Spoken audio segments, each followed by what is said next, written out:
था ना, एक बूंद दूध ना गिरे। हाँ, सारा दूध गिरा दिया निर्लज्ज कहीं। मामा से भीख मंगवाएगा क्या भांजे? हाँ? भाभी, गाय की ठोकर से गिर गया, मैं निकाल देती हूँ। चल निकाल जल्दी। हाँ हाँ। ले बेटा। आजा आजा काली, आजा।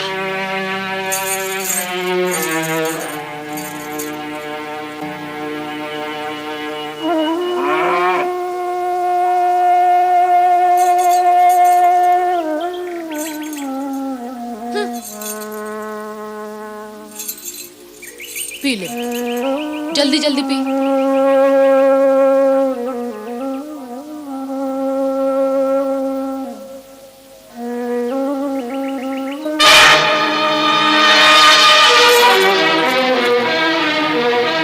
तू क्या देख रहा है आंखें चौड़ी करके? कुदृष्टि लगाएगा मेरे पुत्र को। हाँ, जा हट यहाँ से, गाय चराने लेकर जा। जा कह रही हूँ ना।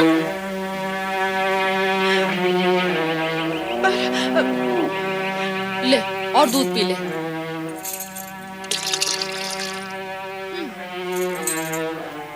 अब तू यहाँ खड़ी खड़ी क्या मुंह देख रही है महारानी? घर का कामकाज कौन करेगा? जा।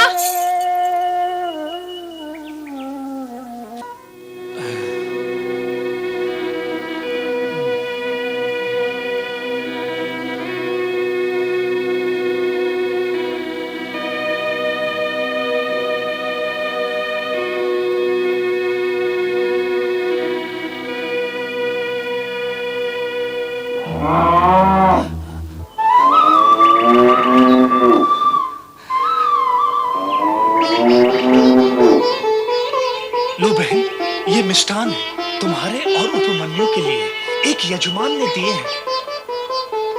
तारा को पता चलता तो ये मिष्ठान पुरंदर को दे देती। लो, तुम और उपमन्यु खा लो। ये लो। मामा, मिष्ठान लाए हो हमारे लिए? हाँ उपमन्यु, ये मिष्ठान तुम्हारे लिए है। लो बेटे।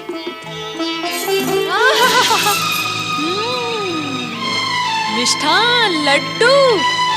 तुम्हें लाज नहीं आती? अपने पुत्र को मिष्ठान ना देकर पराये पुत्र को प्रसन्न कर रहे हो। हाँ, अरे कैसे पिता हो? धिक्कार है ऐसे पिता पर। उपमन्यु क्या पराया है? मेरी बहन का पुत्र क्या पराया है? भांजे पराये होते हैं क्या? ओहो, भांजे के मामा जग में पहले अपने पुत्र के लिए विचार करते हैं, भांजे के लिए नहीं। और ये दोनों माँ पुत्र, इन्हें तनिक भी लाज नहीं आती। जानती है, पुरंदर के खाए पिए बिना इस घर में कोई कुछ भी खाता पीता नहीं। फिर भी मीठा खाने के लिए न जाने कितने जन्मों से इन माँ पुत्रों की आत्मा व्याकुल थी कि इस मिष्ठान पर आंखें गड़ी हुई हैं। हाँ, आज इन्हें दंड स्वरूप भोजन ही नहीं मिलेगा। हाँ, समझे? चलो तुम अंदर, चलो, चल।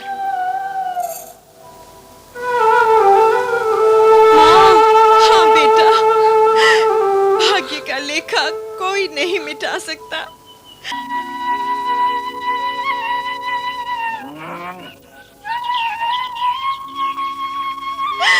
पुत्र उपमन्यु, तुझे दूध पीना है ना?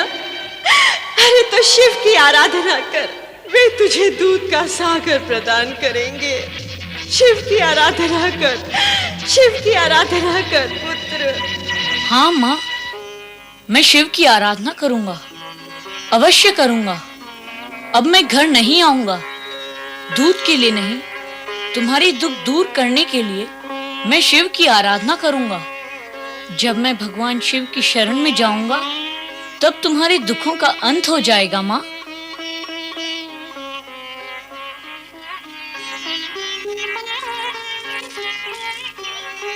तुम सब घर लौट जाओ।